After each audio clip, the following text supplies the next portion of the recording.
Acompáñenme en su Biblia, queridos hermanos.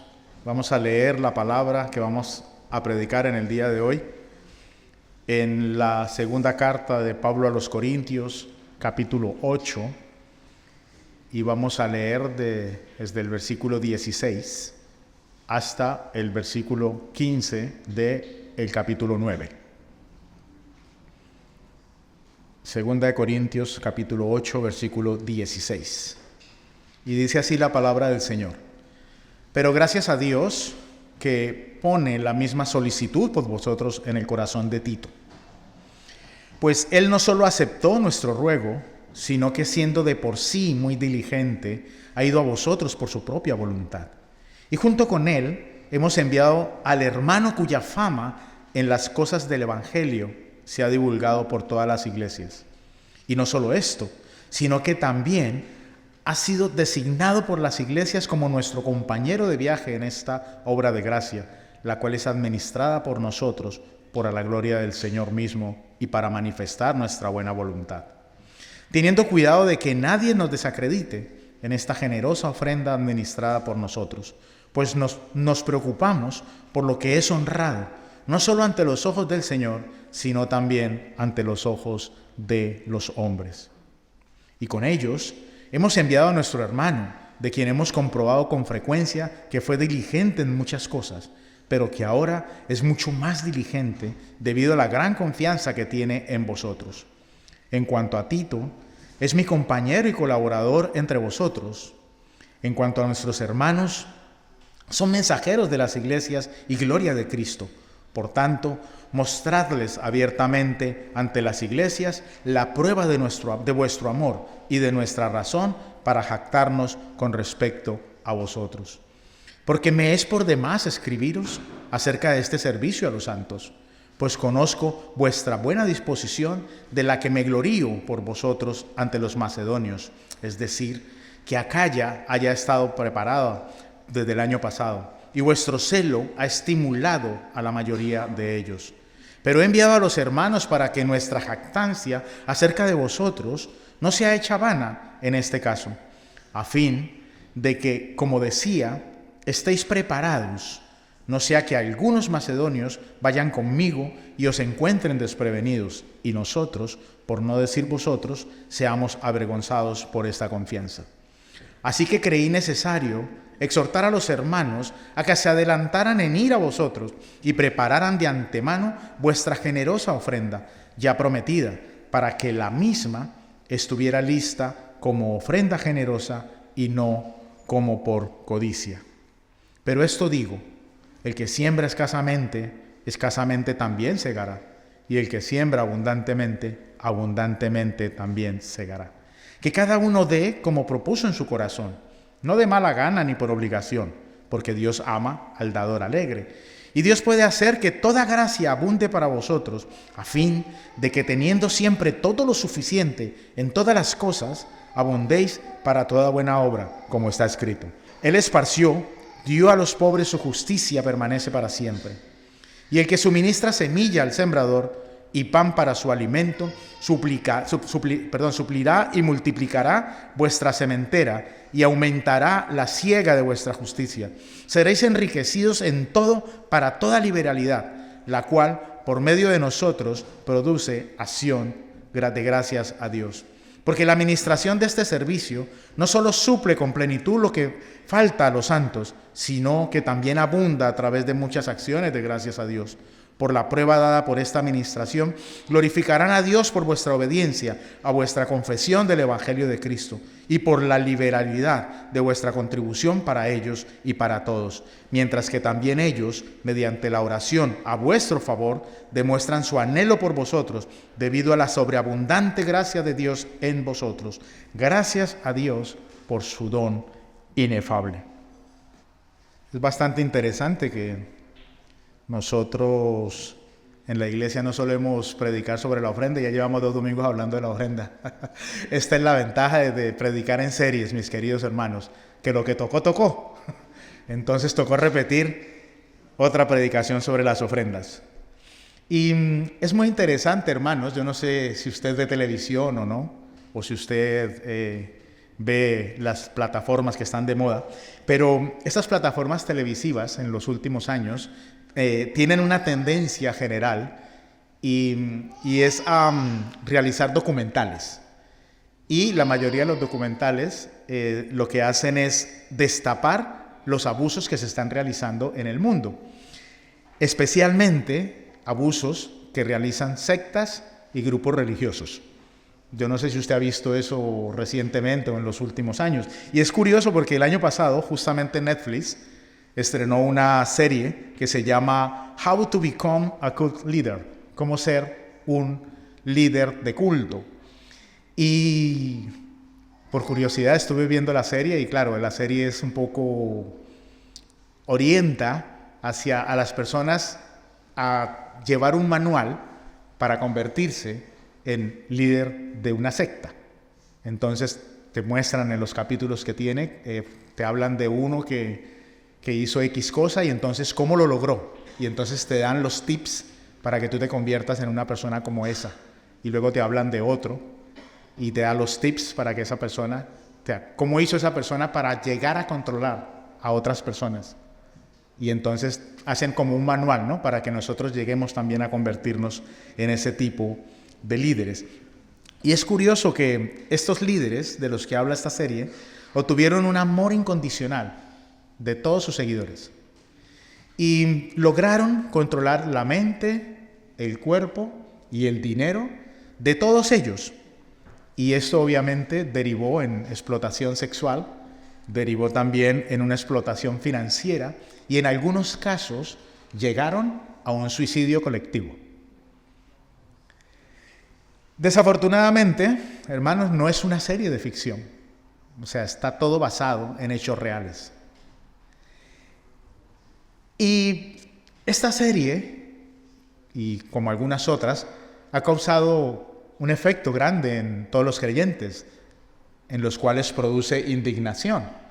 Porque vemos cómo personas están usando el poderoso nombre del Evangelio de Jesucristo para sacar un provecho personal, para enriquecerse, para lograr alcanzar posiciones y lugares que jamás podrían alcanzar desde la perspectiva que ellos tienen. Pero también por el otro lado, en los no creyentes, ha causado más rechazo y más desprecio por el Evangelio de Jesucristo y por todo lo que lo representa, incluyendo la iglesia del Señor. Yo no sé si usted sabía, hermanos, pero el dinero, el manejo del dinero, es uno de los temas más vidriosos que existen en las relaciones interpersonales. El mal manejo del dinero puede destruir amistades, puede destruir matrimonios, puede destruir familias enteras. Porque claro, es que el dinero, para manejar el dinero, se necesita integridad. Para manejar el dinero, se necesita, hermanos, transparencia. Y obviamente la iglesia no es la excepción, porque la iglesia maneja también dinero. Maneja los aportes que los miembros voluntariamente ofrecen en cada reunión. Por esa razón, Pablo, la semana pasada y en lo que queda de este capítulo y el capítulo 9, sigue centrando su atención en el tema del dinero, en las ofrendas. Y la semana pasada quedó establecido que la ofrenda era fruto de la generosidad de las personas, de los miembros de las congregaciones. Y todo, no por nosotros, sino gracias a la motivación que produce el amor de Dios y la gracia de Dios que ha sido depositada en nosotros. Y hoy vamos a continuar en el pasaje que leímos, 2 Corintios capítulo 8, versículo 16, hasta el capítulo 9, versículo 15. Y vamos a responder 3 preguntas relacionadas con el dinero. ¿Cómo se deben administrar las ofrendas en la iglesia del Señor? ¿Por qué, como miembros de la congregación, debemos ofrendar? Y por último, ¿cuál es el beneficio que yo como miembro de una congregación o como parte del cuerpo de Cristo obtengo cuando yo ofrendo? Y para abordar estas preguntas voy a trabajar el sermón en 3 puntos que espero que nos ayuden a poder responderlas. La administración del dinero. La mala administración del dinero es caótica. Es caótica. Yo creo que, bueno, yo no sé aquí cuántos han tenido malas experiencias con el manejo personal del dinero, ya ni siquiera con el de otros, o sea, con el manejo personal del dinero. O sea, yo, solamente yo. Gloria a Dios por ustedes que les ha dado el don de mayordomía. Gloria al Señor. Luego al final del servicio hablamos para que me den unos buenos consejos.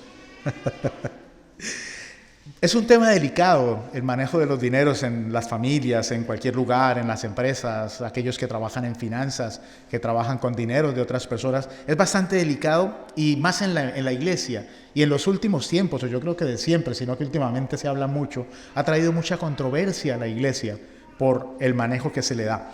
Y por eso Pablo, en esta porción de la palabra, está hablando sobre la importancia que tiene esa buena administración de las finanzas o de los dineros que se manejan dentro de la congregación. Y Pablo dice dos cosas. Recuerda que la ofrenda es una muestra de la gracia de Dios y que se está ministrando dentro de la iglesia con un objetivo, y es darle la gloria a Dios.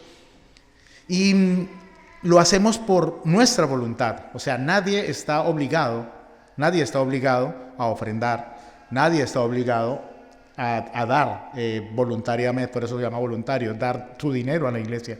De hecho, nosotros no ponemos sobres en su silla, porque nosotros entendemos que es algo que debe salir de usted, es algo que debe ser movido y motivado por la abundancia del amor y de la gracia de Dios en su vida. Y Pablo también explica que él personalmente está tomando ciertas precauciones porque él no quiere encontrarse con ningún reproche ni ninguna crítica de las personas sobre el manejo que se da del dinero en la iglesia.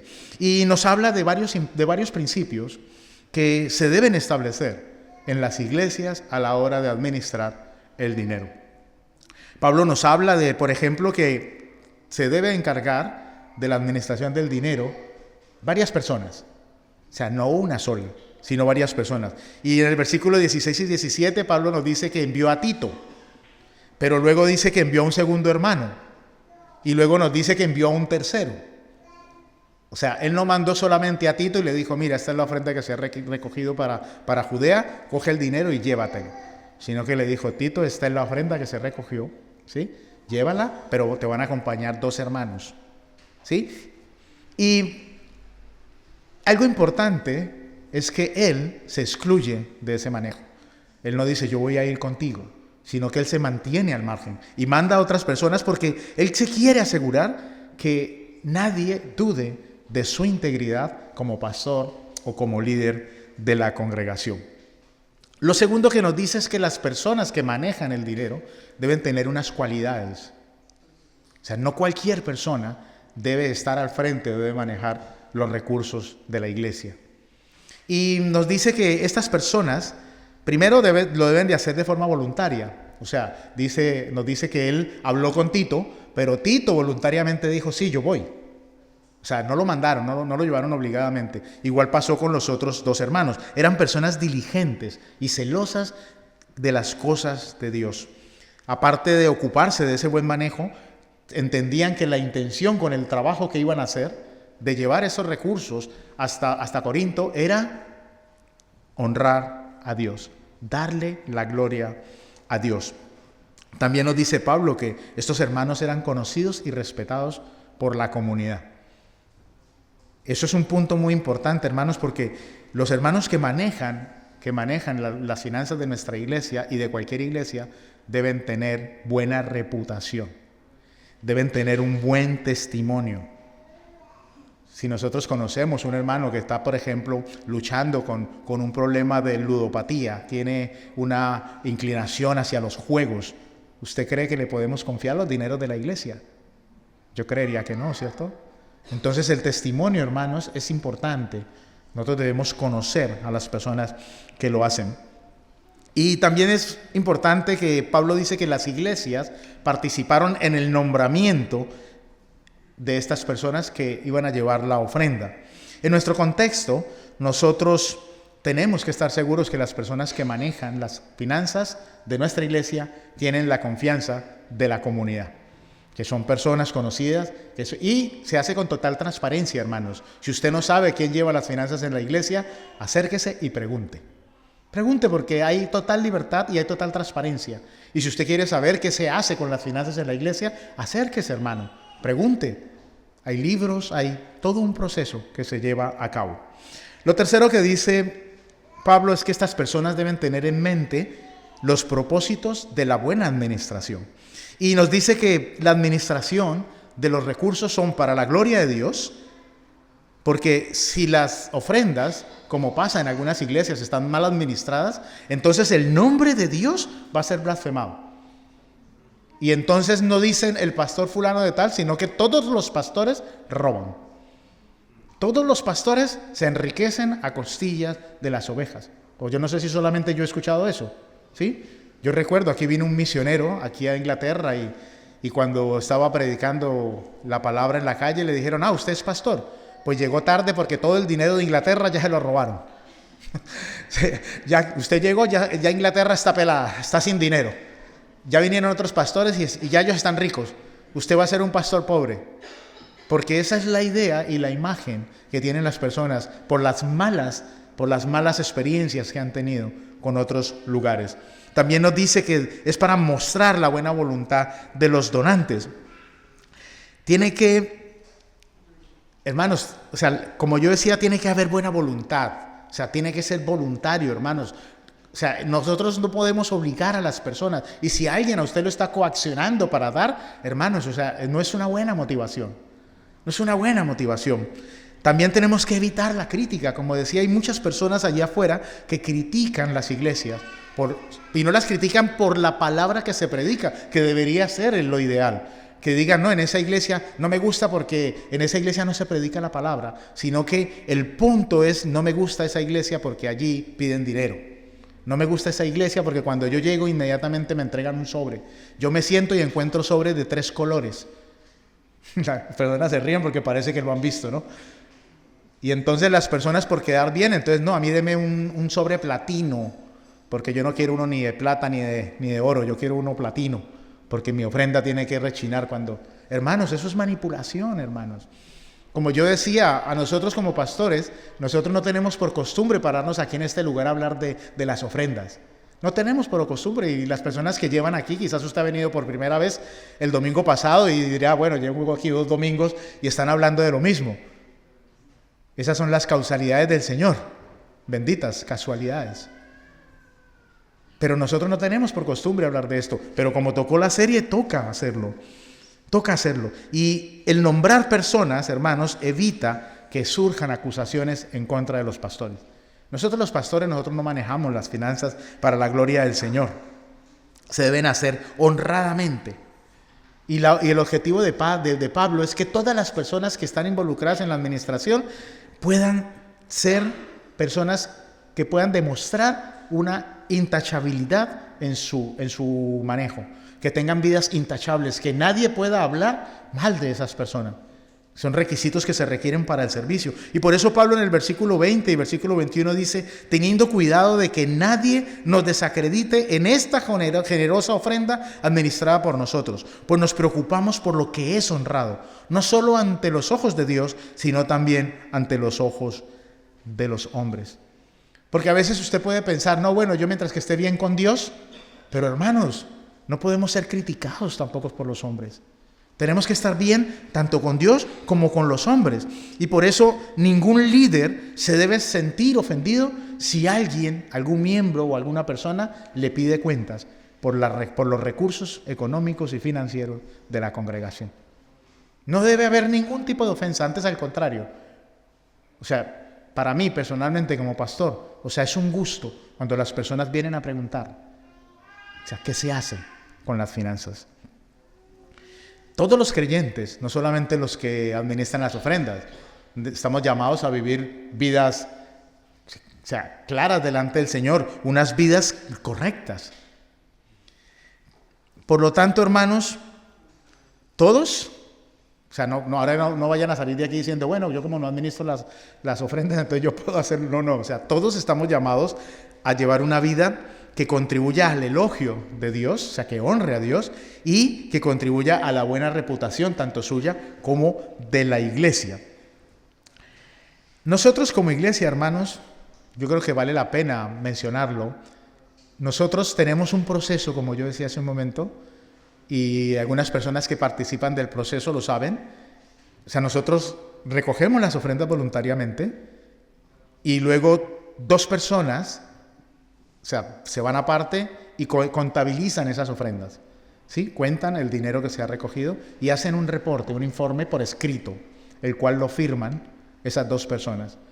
Una vez esas personas recogen la ofrenda, le entregan el dinero y el reporte a una tercera persona, la cual hace un segundo conteo, verifica que coincida con el registro, con el reporte, y luego lo ingresa en el banco, para que una cuarta persona, que es la persona que lleva la cuenta de la iglesia, ¿sí? Que no son ni el pastor Oscar ni el pastor Jimmy, pero también gracias a Dios, para que esa cuarta persona, ¿sí? Maneje junto con un equipo administrativo las finanzas de la iglesia. Si hace falta algo en la iglesia, el equipo administrativo hace una solicitud formal y luego se reúne y se aprueba o se desaprueba la compra en función de que si hay recursos o no hay recursos, o si lo que se va a comprar se necesita, o si la persona o la familia que necesita los recursos realmente lo necesita, no lo necesita. Bueno, hay todo un proceso. Pero hermanos, o sea, no es una sola persona. No es una sola persona. Y vuelvo y repito, el pastor Oscar y el pastor Jimmy estamos al margen del manejo de los dineros. Nosotros no lo manejamos, gracias a Dios. Por lo tanto, nos podrán acusar de cualquier cosa, menos de manipulación y de malversación de fondos, como a los políticos, por el mal uso que se le da a los recursos financieros. Lo segundo que habla Pablo es que la ofrenda, hermanos, el acto de ofrendar va a estimular a otras personas. Y Pablo pensaba que realmente los hermanos de Corintio no necesitaban que él les recordara que debían o que se habían comprometido en esa ofrenda que iban a hacer para los judíos. Y Pablo ya se había jactado de la generosidad de ellos, aún ellos sin haber dado la ofrenda. Y por eso Pablo en el versículo 24, del capítulo 8, dice: por tanto, mostradles abiertamente ante las iglesias la prueba de vuestro amor y de nuestra razón para jactarnos de vosotros. Y, hermanos, lo que sucede es que la ofrenda es una prueba innegable de nuestro amor por otros, porque nosotros no ofrendamos para nosotros, o sea, nosotros no ofrendamos para amontonar, o sea, no es un plan de jubilación. Y cuando yo cumpla los 65, entonces voy a la iglesia y digo: mire, contabilíceme todas las ofrendas que yo he dado durante estos años, y entonces me dan mis ahorros. O sea, no es eso. Entonces, como no es un plan de jubilación, o sea, nosotros lo hacemos impulsados por el amor que nosotros tenemos por otras personas. Porque entendemos que nosotros ofrendamos para que la obra del Señor avance y para que los miembros de la comunidad, el cuerpo de Cristo, también sean edificados. Porque, hermanos, estamos en Inglaterra. Por si no sabía, estamos en Inglaterra, y aquí, en esta ciudad, hay personas que no tienen que comer. En nuestra comunidad hay personas que financieramente, ¿sí?, no están bien, económicamente no están bien. Y entonces uno habla con personas que están en, como les llamamos, el tercer mundo, ¿sí?, en nuestros países, y entonces dicen: no, claro, allí en Inglaterra ustedes lo tienen todo servido. Allí usted mueve los árboles y se caen los pounds. Pero claro, los que vivimos aquí sabemos la realidad, sabemos lo que cuesta ganar una libra, sabemos lo que cuestan las cosas, que el salario de una persona no alcanza. O sea, nosotros vivimos nuestra realidad, que para esas personas es ajena. Pero, hermanos, por eso cuando nosotros ofrendamos, lo hacemos no de lo que nos sobra, sino de lo que Dios nos ha dado. Y eso es una muestra innegable del amor de Dios que ha sido depositado en nosotros. Porque, como repito, lo hacemos para otras personas. Y eso también es fruto de cómo Dios, o cómo usted ha entendido mejor, la gracia y la misericordia de Dios. O sea, por ejemplo, mi familia y yo hemos tenido, o hemos sido más bien enseñados a vivir tanto en abundancia como en escasez, como algunos de ustedes. Y nosotros hemos tenido años de abundancia, pero hemos tenido muchos años de escasez también. Y en esos años de escasez, hermanos, nosotros hemos podido ver la mano de Dios, pero no la mano física de Dios, sino que hemos podido ver la mano de Dios, hemos podido ver el amor de Dios, la misericordia de Dios manifestada a través de hermanos de la iglesia. De hermanos de la iglesia. Y lo hemos podido experimentar en España, lo hemos podido experimentar en este país, en Inglaterra, donde personas han ido a nuestra casa y han dicho, mira, siento de Dios traerte esto. Y te lo han dado. Y eso, a nosotros como familia, y confío que a ustedes también les haya pasado, a nosotros nos ha motivado en nuestra generosidad. ¿Por qué? Porque hemos entendido que así como Dios mueve a otras personas a ser generosas, nosotros también debemos ser movidos por el mismo amor que otros nos han manifestado.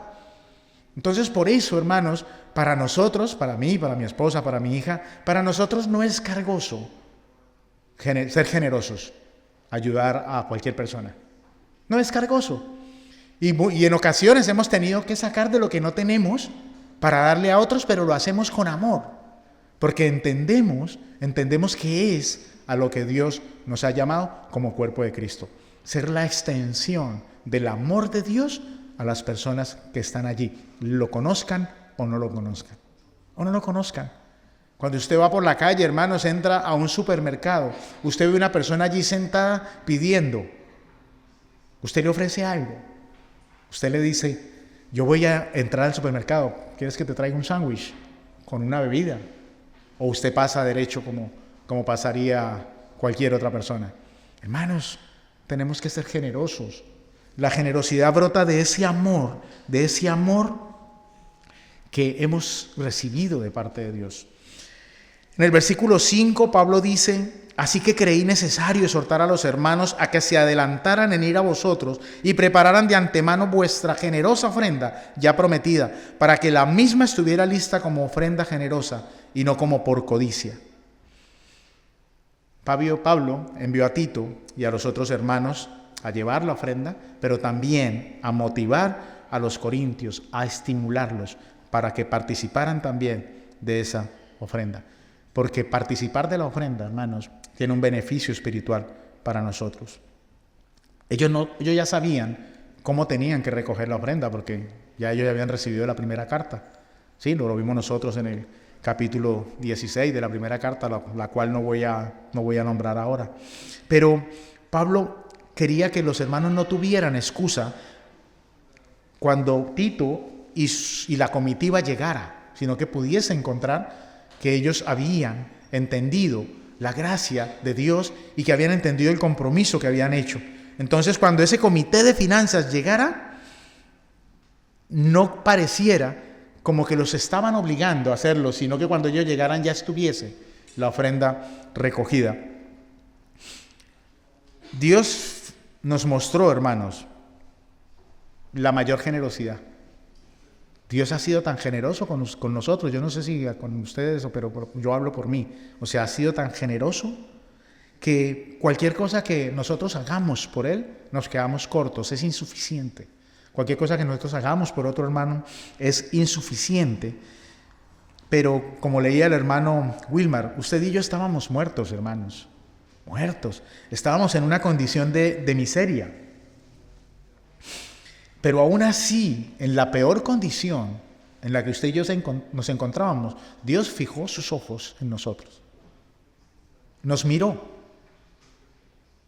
nos quitó el pañal y nos limpió. Y después de que nos limpió, nos mostró su amor. La mayor muestra, el mayor acto de generosidad que usted puede ver en la manifestación del amor de Dios es que entregó a su Hijo por usted. Lo entregó por usted, hermano. Lo entregó por mí. Y ni una gota de esa sangre derramada, ni una sola gota de esa sangre derramada ha sido por nuestro mérito. Por ninguno de los que estamos aquí. O sea, Jesucristo murió por usted y por mí. Pero usted y yo, porque usted y yo no podíamos hacer nada. Y no podemos hacer nada para darle gracias al Señor. Lo único que podemos hacer es obedecerle, y Él nos manda a mostrar su amor a las demás personas. Y la mejor forma en que lo podemos hacer es hacerlo con nuestra generosidad. Porque el amor de Dios, esa ofrenda que brota del corazón generoso, no es algo que se entrega a regañadientes. Porque, hermano, si usted está dando su ofrenda para que lo vean, o porque su esposa lo codea o su esposo lo codea para que no se olvide, hermanos, o sea, esa ofrenda no lo va a edificar a usted. No lo va a edificar. En 2 Corintios capítulo 8, versículos 7 y 9, Pablo dice: mas así como vosotros abundáis en todo, en fe, en palabra, en conocimiento, en toda solicitud y en el amor que hemos inspirado en vosotros, ved que también abundéis en esta obra de gracia.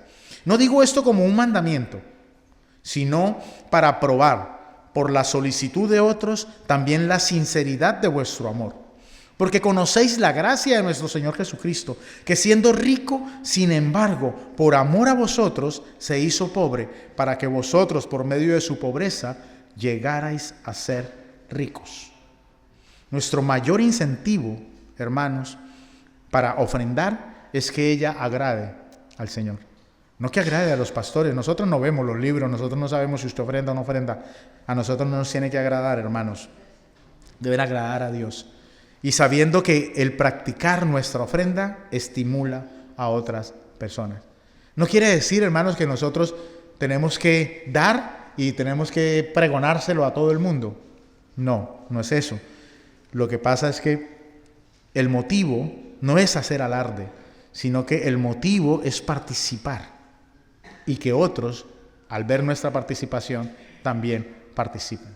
Pero, si usted va a hacer algo que no sea para glorificarse usted, sino para glorificar a Dios, entonces usted lo puede comentar con otros hermanos. Por ejemplo, ¿sí?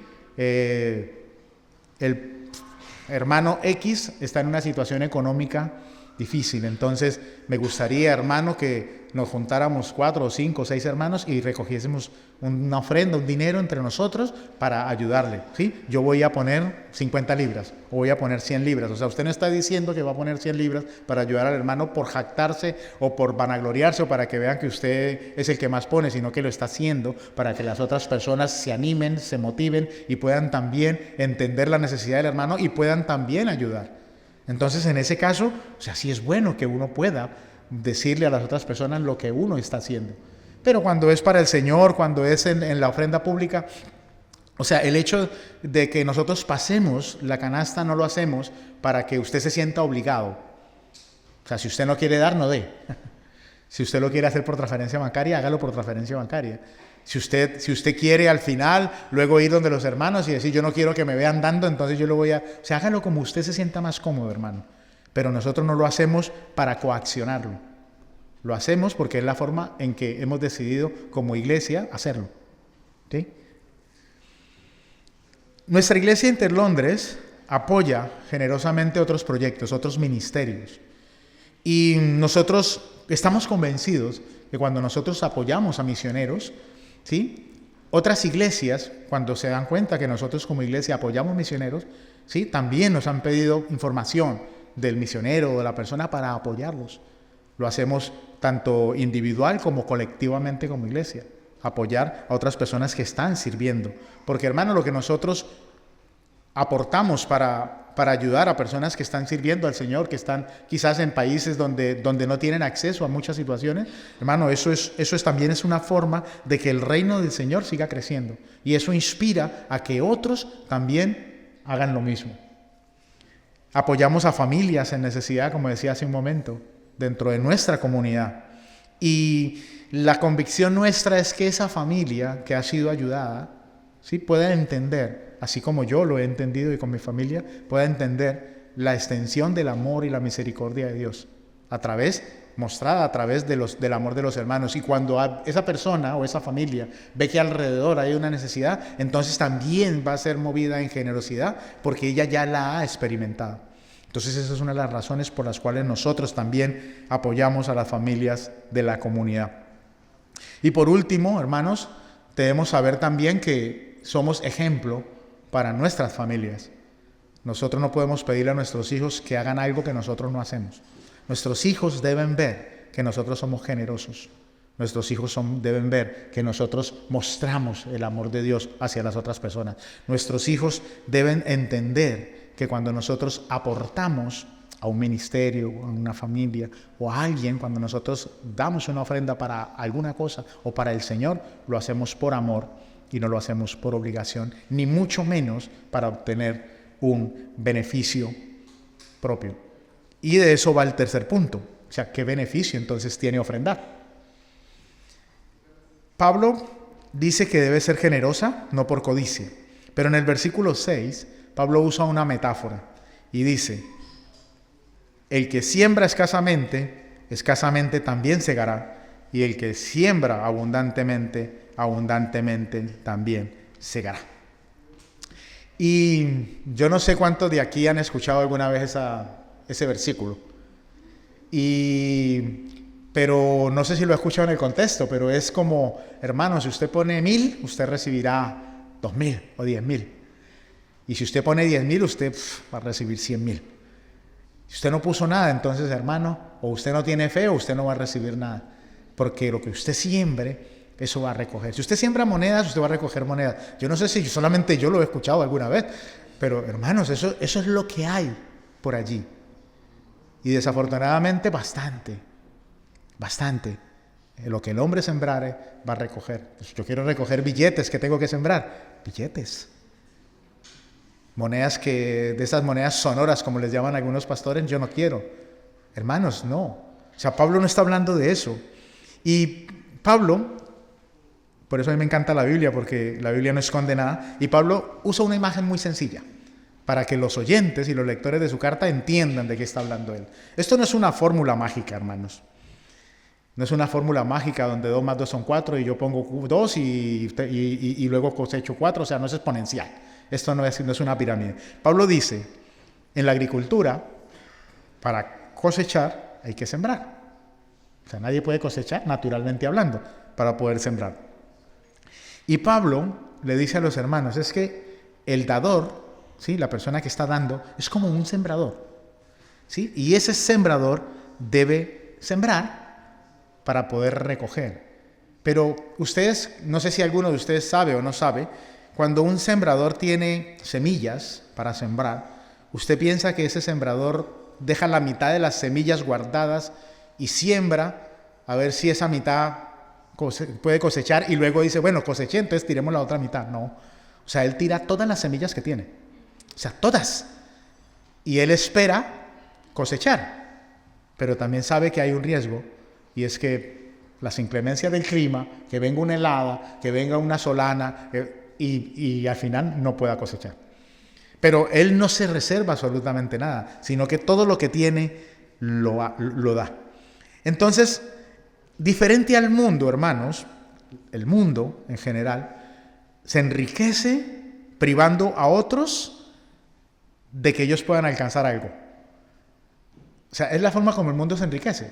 Entonces, suben los alquileres, pero ¿a quién beneficia la subida de los alquileres? Al dueño de los edificios solamente. El resto de personas no se benefician absolutamente en nada. Es que ni siquiera el gobierno, porque el council tax sigue siendo el mismo. Usted puede pagar 2,000, 3,000, 4,000, 5,000 por la casa y su vecino puede pagar 1,000 y pagan el mismo council tax. Entonces, el mundo siempre va a querer enriquecerse a costillas de las demás personas. Pero el creyente, hermanos, el creyente entiende que es dando como se recibe. Y no lo digo yo, lo dijo el Señor en Lucas capítulo 6, versículo 38. Dad y os será dado. Medida buena, apretada, remecida y rebosante. Vaciarán en vuestro regazo. Porque con la medida que midáis, se os volverá a medir. Debemos entender, hermanos, que esa medida buena, apretada, rebosando, remecida, nos la va a dar Dios en retribución por lo que nosotros sembramos. Pero aquí Jesús no está diciendo que nos va a dar dinero, hermanos. Entonces, si yo siembro dinero, voy a obtener dinero. No, no. Eso sería el cuento de Pinocho, ¿no? Que a Pinocho le dijeron que metiera unas monedas en el suelo y que le iban a crecer un árbol y luego le iba a dar monedas. Y luego lo robaron, claro. Puso la platica allí, vino otro, escarbó la tierra y se le llevó la plata.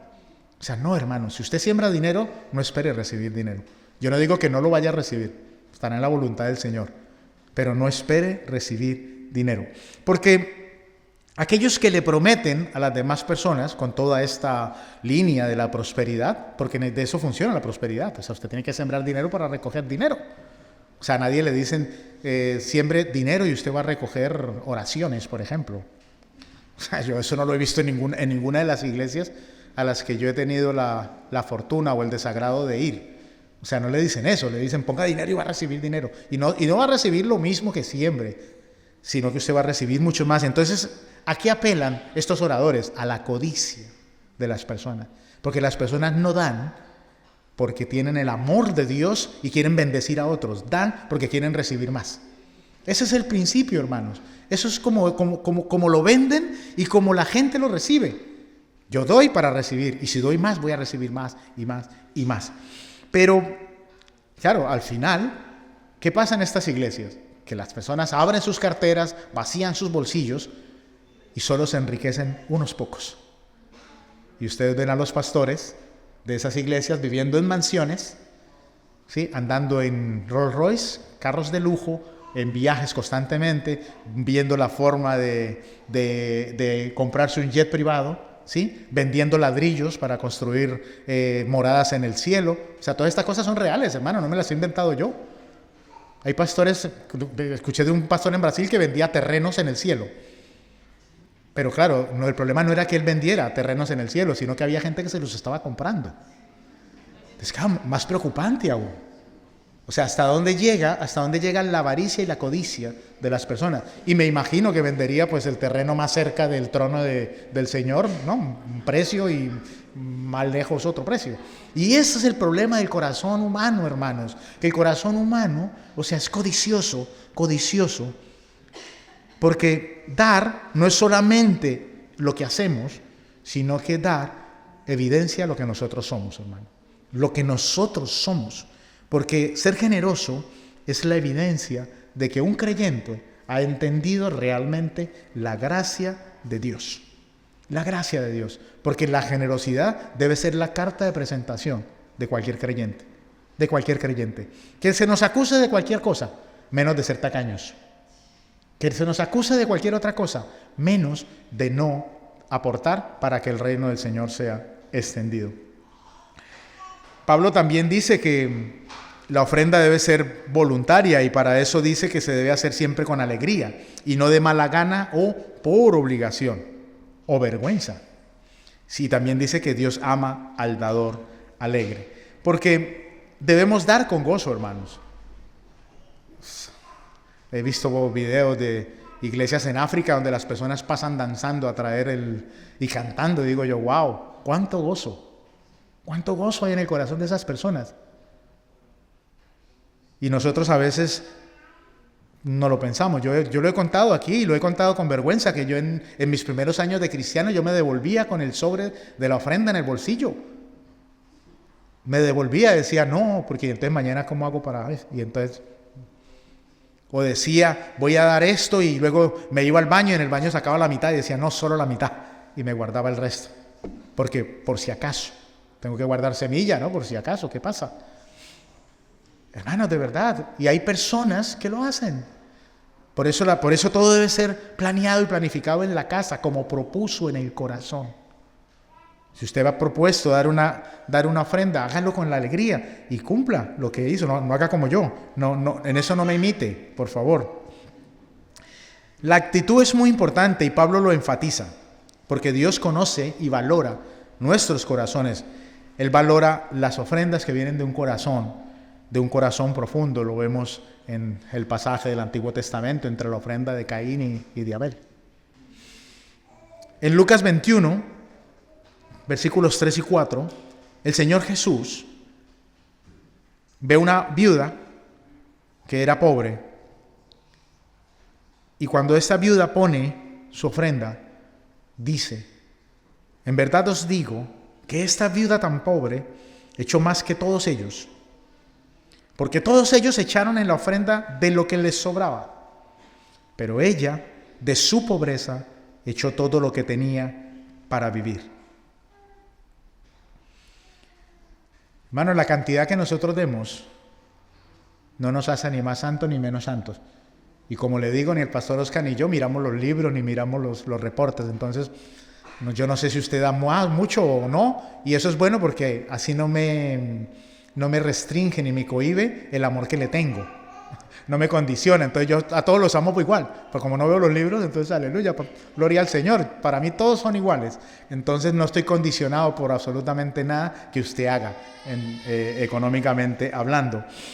Usted lo debe hacer con un corazón alegre, no con resentimiento ni con una cara triste, porque eso luego va a anular el mérito que tiene la ofrenda delante de Dios. Y cuando la Biblia dice que Dios bendice al dador alegre, lo que el texto está reflejando es la idea de bendición que está expresada en los proverbios, específicamente en el proverbio 22, versículo 9. El generoso será bendito porque da de su pan al pobre. Creo que es claro, o sea, hay palabra en la Biblia que no necesita ningún tipo de explicación. Si se intenta explicar, yo creo que se estropea. No quiere decir que Dios no nos ame, hermanos, si nosotros no damos. Dios nos ama. Nos ama. Pablo lo que está diciendo es que Dios está hablando del sentido de aprobación cuando nos acercamos a Dios para la ofrenda, porque dentro de nosotros debe haber un gozo cuando nosotros ofrendamos, porque entendemos que no es para nosotros, sino que es para otros. Yo no sé si los que son aquí padres, cuando usted trae el dinero a su casa, ¿sí?, para que sus niños coman, si usted lo trae con tristeza o lo trae con alegría. Porque, claro, si usted lo trae con tristeza, tiene un problema. Y esa misma alegría con la que usted aporta en su casa para que otros coman, ¿sí?, para que otros se beneficien, es la misma alegría con la que nosotros debemos traer nuestra ofrenda al altar del Señor. Dios es quien está a cargo de bendecir al dador alegre, hermanos. La bendición proviene de Dios y Él lo va a hacer en la forma que Él quiera. En la forma que Él quiere y no en la forma en la que nosotros le pidamos. Por eso, hermanos, eso de comprar milagros, eso es una herejía. Es una herejía porque a Dios no se le puede comprar.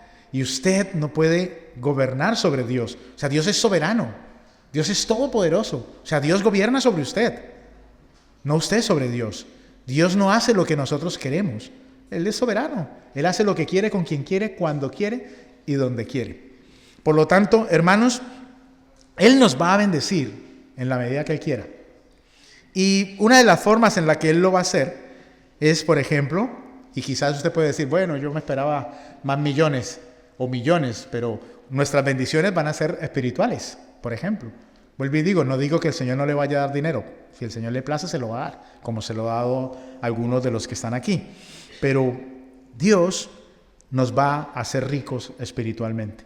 Pablo en el versículo 8 del capítulo 9 dice: y Dios puede hacer que toda gracia abunde para vosotros, a fin de que teniendo siempre todo lo suficiente en todas las cosas, abundéis para toda buena obra. Yo creo que el problema de las personas en general es la avaricia. Yo creo que la avaricia es uno de los males más grandes de las personas en general, y de los creyentes, sumado a la avaricia, quizás también la falta de confianza en Dios. Porque Pablo está asegurando que Dios va a proveer todas las cosas que nosotros necesitemos, todas.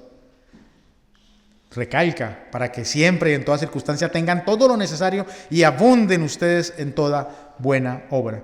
Pero el problema, hermanos, es que nosotros pensamos que Dios no lo puede hacer. Entonces nosotros siempre necesitamos un colchón, necesitamos una reserva, siempre estamos pensando y en algunos otros casos necesitamos más de lo que tenemos, necesitamos más y más y más. Pero cuando Dios nos da recursos, hermanos, yo estoy convencido y hablo con convicción y por mi experiencia propia, aún en las épocas de las vacas flacas y en las vacas y en la época de las vacas gordas, o sea, Dios siempre nos dio más de lo que necesitábamos.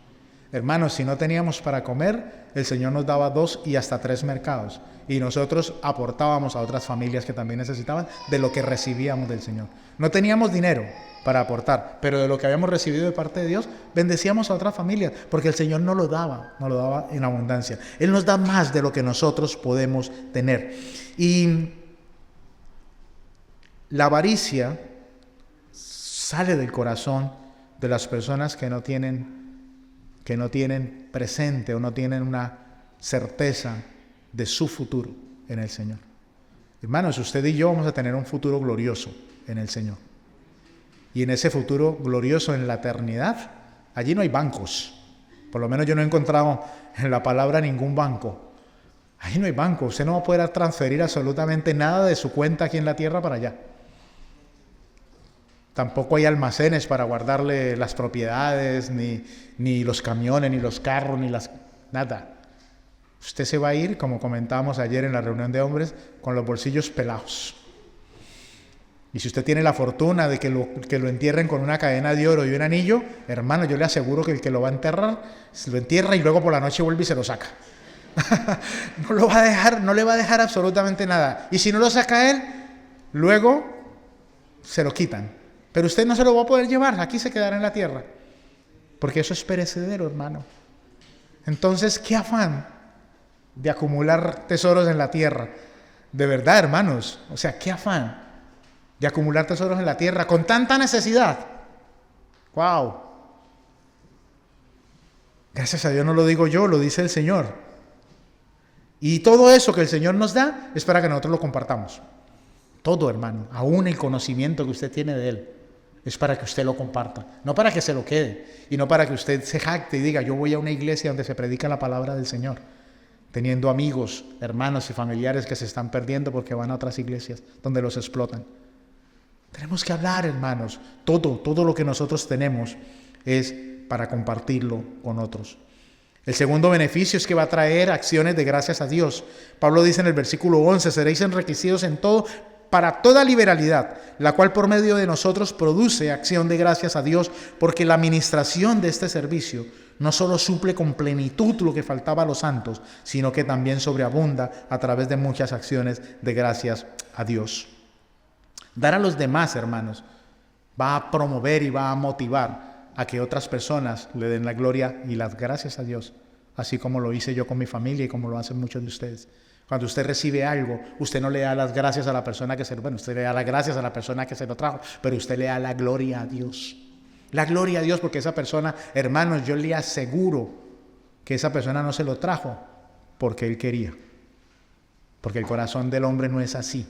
Él se lo trajo porque el amor de Dios había sido impregnado en ese corazón y ese corazón fue transformado y ese corazón está conforme a la voluntad de Dios. Y entonces está en respuesta a esa voluntad de Dios, Él se lo ha dado. Se lo ha dado, pero no por él, sino por lo que hay de Dios en esa persona. El propósito de la ofrenda, dice Pablo, es material y espiritual. Suple las necesidades de los santos, pero también abunda en acciones de gracias ofrecidas a Dios. Nuestros donativos no son solo un servicio para los pobres, sino que es un servicio a Dios. Nosotros damos para que el nombre del Señor sea glorificado y que cuando las personas reciban, siempre le den la gloria al que la merece. Y por último, los destinatarios de nuestras ofrendas van a responder en oraciones también por nuestra vida. Versículo 14 termina Pablo diciendo, mientras que también ellos, mediante la oración a vuestro favor, demuestran su anhelo por vosotros debido a la sobreabundante gracia de Dios en vosotros. Porque naturalmente en el mundo, cuando una persona hace algo, espera que le den las gracias, ¿sí? Pero Pablo da por sentado que los beneficiarios de esas ofrendas, ¿sí?, van a dar gracias, pero a Dios. Y en las gracias que le dan a Dios van a levantar oraciones a Dios por las vidas de las personas que han participado de las ofrendas que han sido entregadas. Debemos reconocer, como yo decía hace un momento, que las ofrendas, lo que nosotros recibimos, viene de un corazón que ha sido inundado de una gracia superior, y es la gracia de Dios. Pablo termina de una forma antinatural la carta, porque como decía, lo natural es que le demos las gracias a las personas. Y Pablo le da las gracias a los hermanos de Corinto por estar dispuestos a su gran plan, por abrir las carteras, a ofrendar para los hermanos en Judea. O sea, no le da las gracias a ellos de esa forma, ¿o sí? O sea, yo no leo eso, sino que yo leo que dice que la gratitud de Pablo se dirige a Dios, quien es el autor de todos los dones, de todos los regalos y de todos los proyectos que usted y yo podamos alcanzar. Hermanos, usted está en el trabajo que usted tiene por la gracia de Dios. No es por usted. Usted podrá decir, bueno, sí, yo estudié, he trabajado duro. Sí, pero usted estudió porque Dios le permitió estudiar. Es más, o sea, si usted no hubiese nacido, si usted no tuviera vida, usted no podría estar en el lugar que está. Y la tiene por Dios. Por lo tanto, es Dios el autor absoluto de todos los dones que nosotros hemos recibido a lo largo de nuestra vida en esta tierra. Y el mayor don, como dije al inicio, es el regalo de salvación. Ese regalo que no se puede describir, inefable, con palabras. Hermano, usted y yo, nos faltan palabras para describir el regalo de la salvación. Un regalo inmerecido, pero un regalo que hemos recibido para la gloria del Señor. Así, mis queridos hermanos, que abundemos en la gracia del Señor. Que cuando usted esté impulsado a hacer algo para ayudar a otros hermanos, no se detenga, porque es Dios a través de su Espíritu Santo que lo está impulsando. Hágalo, hermano. Y cuando lo haga, no se jacte, sino que déle la gloria y las gracias a Dios. Podemos concluir entonces, mis hermanos, que dentro de las iglesias las ofrendas necesitan estar bien administradas de una forma íntegra, y eso requiere la intervención de personas que también sean íntegras y que tengan un buen testimonio tanto para los de afuera como para los de la iglesia. También podemos concluir que nuestra ofrenda generosa va a estimular a otros a ofrendar, porque cuando recibimos, entonces es cuando más vamos a dar.